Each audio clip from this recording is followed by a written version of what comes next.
تو ہمارے لیے اللہ کی طرف سے فیصلہ ہے،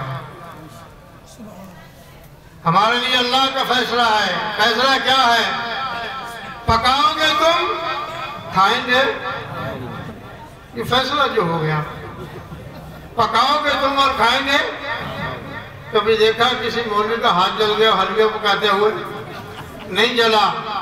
پوریاں اتارتے ہوئے؟ نہیں جلا۔ زردہ پکاتے ہوئے؟ اس کے کپڑے نہیں جلے۔ پکایا لوگوں نے، اس نے کھایا ہے۔ کیوں؟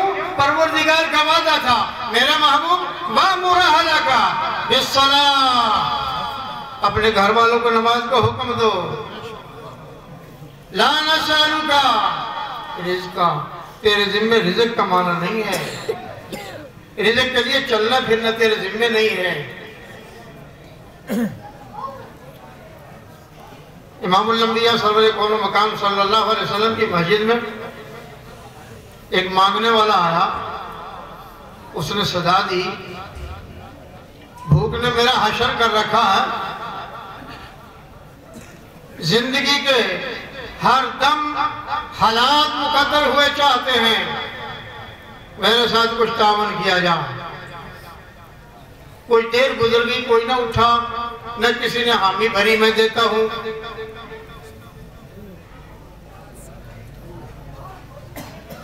وہ صاحب مسجد نبی میں آسمان کی طرف منہ کر کے کھڑے ہو گئے، کہنے لگے یا اللہ میرے تیرے نبی کی مسجد میں صدا دی ہے، میری مجبوری آپ سے پوشیدہ نہیں، میرا حال آپ سے پوشیدہ نہیں، اگر کچھ بھی سانس آتا ہوتا یہ حرکت نہ کرتا مسجد میں آ کر۔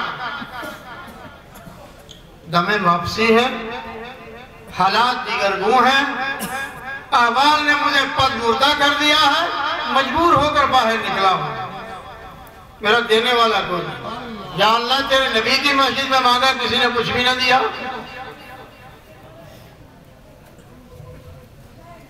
امام الانبیاء صلی اللہ علیہ وسلم مسجد نبی شریف میں تشریف فرما ہے، حضرت علی کرم اللہ وجہہ نماز پڑھ رہے ہیں، رکوع میں گئے، جب اس کی آواز کانوں میں پڑی نا کہ مجھے کسی نے کچھ نہیں دیا اور میرے حالات دیگر گوں ہیں، ناقابل برداشت حالات کی خرابی ہے، تو حضرت علی کرم اللہ وجہہ نماز پڑھ رہے تھے، نماز پڑھتے میں اپنا ہاتھ یوں کیا اور اپنی انگلی کو حرکت دی، یہ آدمی آگے بڑھا اور حضرت کی انگوٹھی اتار دی۔ امام الانبیاء سرور کون و مقام صلی اللہ علیہ وسلم اس معاجرے کو دیکھ رہے تھے۔ حضرت علی کرم اللہ وجہہ نے نماز کا سلام نہیں پھیرا، نماز کے دوران ہی انگوٹھی صدقہ کر دی۔ امام الانبیاء صلی اللہ علیہ وسلم نے جب یہ حالت حضرت علی کی دیکھی، سخاوت کی، فوراً اللہ کی طرف متوجہ ہوئے، یا اللہ میرے بھائی موسیٰ نے بھی ایک تمنا کی تھی اور اس نے کہا یوں تھا، رب اشرح لی صدری ویسر لی امری واحلل عقدۃ من لسانی یفقہوا قولی واجعل لی وزیرا من اہلی ہارون فاشدد بہ ازری واشرکہ فی امری کی نسبحک کثیرا ونذکرک کثیرا۔ صبح سورۃ طٰہٰ پڑھے، پھر آپ کو خود ہی پتہ چل جائے گا، تفصیل کا وقت میرے پاس نہیں۔ یا اللہ وہاں موسیٰ نے اپنے گھر میں سے اپنا معاون مانگا، یا اللہ میں بھی اپنے گھر میں سے معاون مانگتا ہوں۔ آواز آئی میرے محبوب سَنَشُدُّ عَضُدَكَ بِأَخِيكَ وَنَجْعَلُ لَكُمَا سُلْطَانًا فَلَا يَصِلُونَ إِلَيْكُمَا، ہم بھی تیرے ہاتھ یوں ہی مضبوط کر دیں گے میرے محبوب، جس طرح ہم نے کل موسیٰ کی ہاتھ مضبوط کیے تھے۔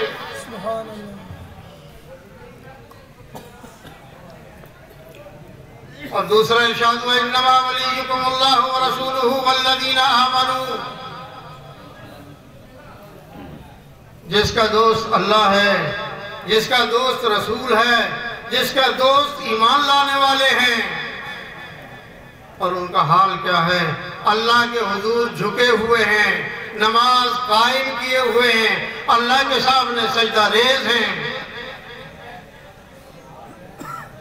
یہی سیدنا حضرت علی کرم اللہ وجہہ ہیں، مسند احمد کی روایت ہے،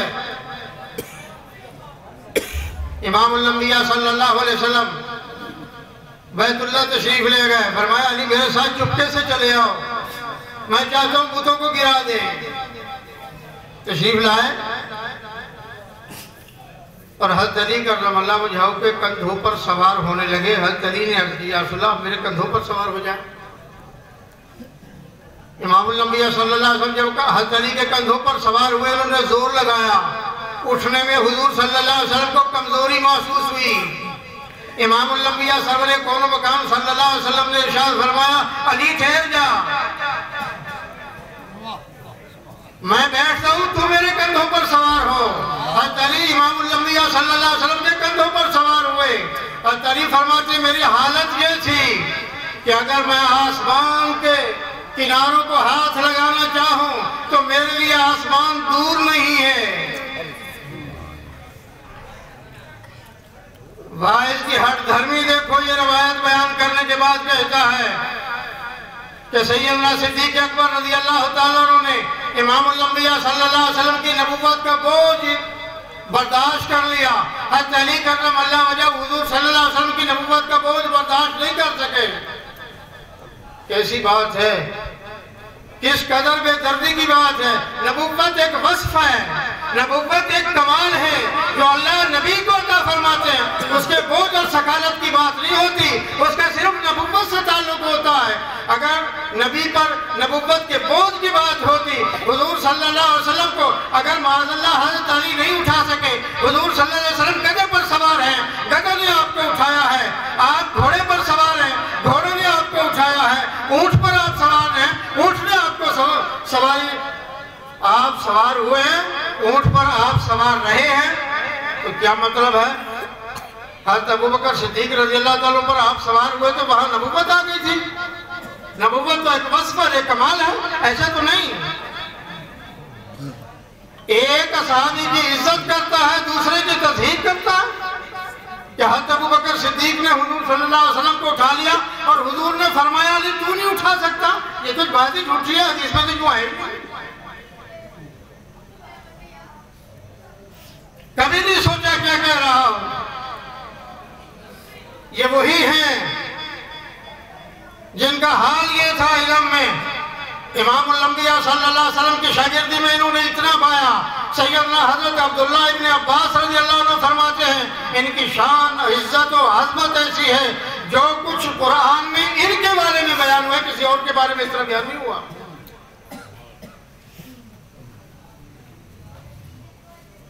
شیخ احمد بن حجر شافعی مکی شیخ الاسلام ہیں, الصواعق المحرقہ میں لکھتے ہیں حضرت علی کرم اللہ وجہہ کی شان میں قرآن میں 300 آیات نازل ہوئی ہیں.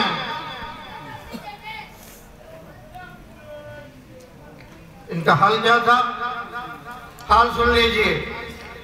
حضرت انس بن مالک رضی اللہ تعالیٰ فرماتے ہیں میں حضور صلی اللہ علیہ وسلم کے دروازے پر دربان تھا. امام الانبیاء صلی اللہ علیہ وسلم نے دعا کی. دعا کا سبب کیا تھا؟ آپ کے سامنے ایک پرندہ بھنا ہوا موجود تھا. امام الانبیاء صلی اللہ علیہ وسلم نے کھایا نہیں, دعا مانگی اللہم اتنی احب خلقک الیک.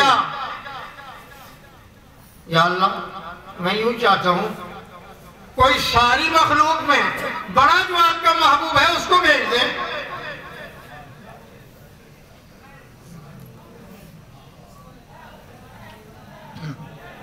یا کلو معیا, میں یہ چاہتا ہوں وہ میرے ساتھ ہو اور میں اس پرندے کو کھاؤں.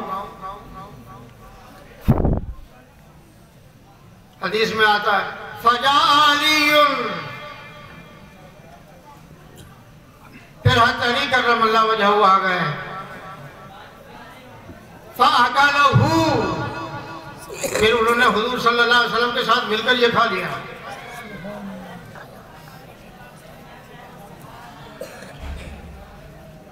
ان کی عزت و عظمت کا کیا کہنا.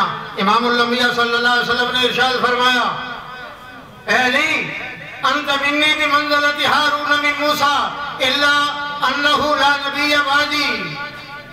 ایک روایت اس سے مختصر, علی تم تو میرے ساتھ ایسے ہو جیسے موسیٰ کے ساتھ ہارون تھے. یہ ہے سابقون الاولون. اور ترمذی کی ایک روایت ہے اول من اسلم، سب میں پہلے میں ہی تھا حضور صلی اللہ علیہ وسلم کے ساتھ نماز پڑھنے والا.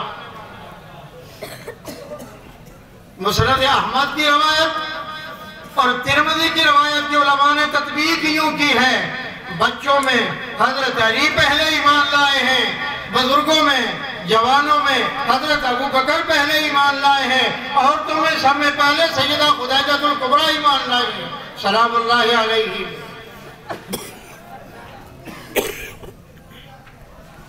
حضور سید دو عالم صلی اللہ علیہ وسلم کے ساتھ ان کی محبت کا عالم کیا تھا، جن کی ایمانی کیفیت کو قرآن نے بیان کیا والسابقون الاولون من المہاجرین والانصار.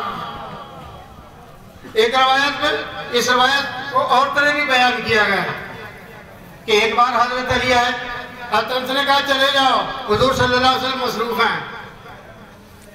تھوڑی دیر بعد پھر آئے، حضرت نے فرمایا چلے جاؤ، حضور صلی اللہ علیہ وسلم مصروف ہیں.